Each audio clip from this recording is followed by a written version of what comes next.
जय श्री श्याम। हारे के सहारे की जय हो, शीश के दाने की जय हो, लख दातार की जय हो।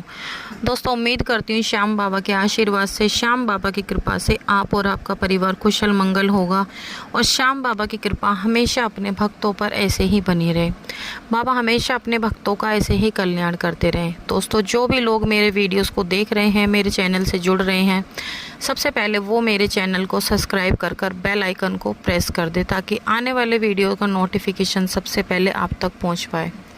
तो चलिए दोस्तों, ज़्यादा देरी ना करते हुए वीडियो को शुरू करते हैं। दोस्तों, आज की जो कहानी है वो बहुत ही ज़्यादा दिल दहला देने वाली कहानी है। सुनकर आपकी आंखों में आंसू आ जाएंगे। आज मैं ऐसे व्यक्ति की कहानी आप लोगों के साथ शेयर करने जा रही हूँ जो कर्ज में इतनी बुरी तरह से दबा पड़ा था, जिसमें उसको जीने की कोई इच्छा नहीं थी। मानो कि सिर्फ और सिर्फ उसको लग रहा था कि अब मौत ही उसका एक आखिरी रास्ता है जो वो कर्ज से छुटकारा पा सकता है। लेकिन ऐसे में उसका साथ दिया श्याम बाबा ने। श्याम बाबा कैसे उस व्यक्ति का सहारा बने, आज की मैं यही कहानी आप लोगों के साथ शेयर करूंगी। लेकिन उससे पहले दोस्तों, कहानी को आप अंत तक ज़रूर सुनना। अगर आप अंत तक सुनेंगे जब ही आपको पता चल पाएंगे श्याम बाबा के चमत्कारों के बारे में। तो चलिए दोस्तों, ज़्यादा देरी ना करते हुए शुरू करते हैं। जो आज की कहानी है वो दिल्ली के रहने वाले अमित की कहानी है। अमित अपने छोटे से परिवार के साथ दिल्ली में रहते थे, जिसमें उनके 2 बच्चे थे और उनकी पत्नी। अमित के माता पिता उन्हें बचपन में ही छोड़कर चल बसे थे। अब अमित बिल्कुल अकेले थे। अमित जहाँ पर उनके पिताजी काम करते थे, अमित भी वहीं पर काम किया करते थे। अमित उनकी गाड़ी चलाया करते थे। अमित एक ड्राइवर थे। जब अमित के 2 बच्चे हुए, उस दौरान उनका काम हट चुका था। अब अमित को ये समझ नहीं आ रहा था कि अमित को करना क्या है, कैसे वो अपने बच्चों को पालेगा, कैसे घर का किराया देगा, कैसे बिजली का बिल भरेगा और भी घर के ना जाने ऐसे तमाम खर्चे वो कैसे करेगा। उसको समझ नहीं आ रहा था। उसका दिमाग काम करना बंद हो गया। लेकिन उसकी पत्नी प्रियंका उसको हमेशा ये हौसला देती रही कि तुम बिल्कुल चिंता मत करो, भगवान जो भी करते हैं अच्छे के लिए ही करते हैं। फिर अमित ने एक दिन विचार बनाया कि क्यों ना मुझे अपना खुद का एक काम खोलना चाहिए। अमित ने खुद का एक काम खोलने के बारे में सोचा। अमित ने बैंक से लोन लिया। अमित ने बैंक से करीब 40 लाख का लोन लिया। 40 लाख का लोन लेकर अमित ने अपना खुद का एक काम खोला, जो कि खाने का काम था। अमित ने अपना एक रेस्टोरेंट खोला। तो उसने जब रेस्टोरेंट खोला तो शुरू में उनका काम बढ़िया चला, लेकिन उनके पास में ही एक और भी उनसे बढ़िया रेस्टोरेंट खुल चुका था, जिसकी वजह से अब उनकी दुकान में ना ग्राहक आने बिल्कुल कम हो गए थे। उनके दुकान में कस्टमरों की कमी हो गई थी, जिस वजह से उनके काम में काफ़ी ज़्यादा मंदी आ गई थी। अब उनको और ज़्यादा टेंशन होने लगी, क्योंकि उन्होंने बैंक से लोन ले लिया था और मार्केट से भी उन्होंने कुछ पैसा उठा लिया था।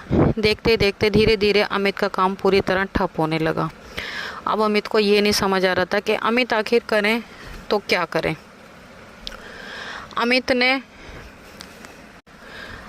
ने एक दिन अपने बहुत पुराने दोस्त को कॉल की, जो कि श्याम बाबा को बहुत ज़्यादा माना करता था। वो श्याम बाबा का अनन्य भक्त था। उसको सारी बात बताई। अमित का दोस्त अमित से मिलने आया और अमित को बोला कि अमित तू बिल्कुल भी चिंता मत कर, सब कुछ बिल्कुल ठीक हो जाएगा। तो श्याम बाबा से अपनी गुहार लगा, श्याम बाबा को अपनी परेशानी बता। अमित ने कहा कि भाई, मेरे पे तो इतने भी पैसे नहीं हैं कि मैं श्याम बाबा के दरबार चला जाऊं, उनसे अर्जी लगा पाऊं। लेकिन अमित के दोस्त ने कहा, तुझे बाबा के दरबार जाने की ज़रूरत ही क्या है। जो भी वक्त दिल से बाबा को पुकारता है, बाबा खुद ब खुद उसके पास आ जाते हैं। अमित के दोस्त ने कहा, तू एक काम कर, एक रुमाल में गांठ बांधकर और बाबा के सामने रख दे। उसमें अपनी सभी परेशानी बताकर उस रुमाल में गांठ बांधियो और बाबा के सामने रख दियो। तेरी सभी परेशानियों का हल निकल आएगा। अमित ने ऐसा ही किया। अगले दिन उसने नहा धोकर श्याम बाबा के सामने दिया जलाया।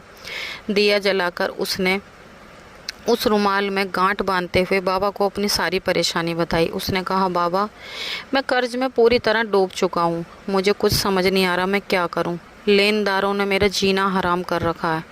मेरे को समझ नहीं आ रहा बाबा, मैं किराए पर रहता हूँ। मैं कैसे अपने बच्चों को पालूंगा, कैसे अपने बच्चों का पालन पोषण करूँगा, कैसे बाबा मैं घर का किराया दूंगा। बाबा, मेरा काम तो पूरी तरह बंद हो चुका है। इस तरीके से वो बाबा से बोलने लगा।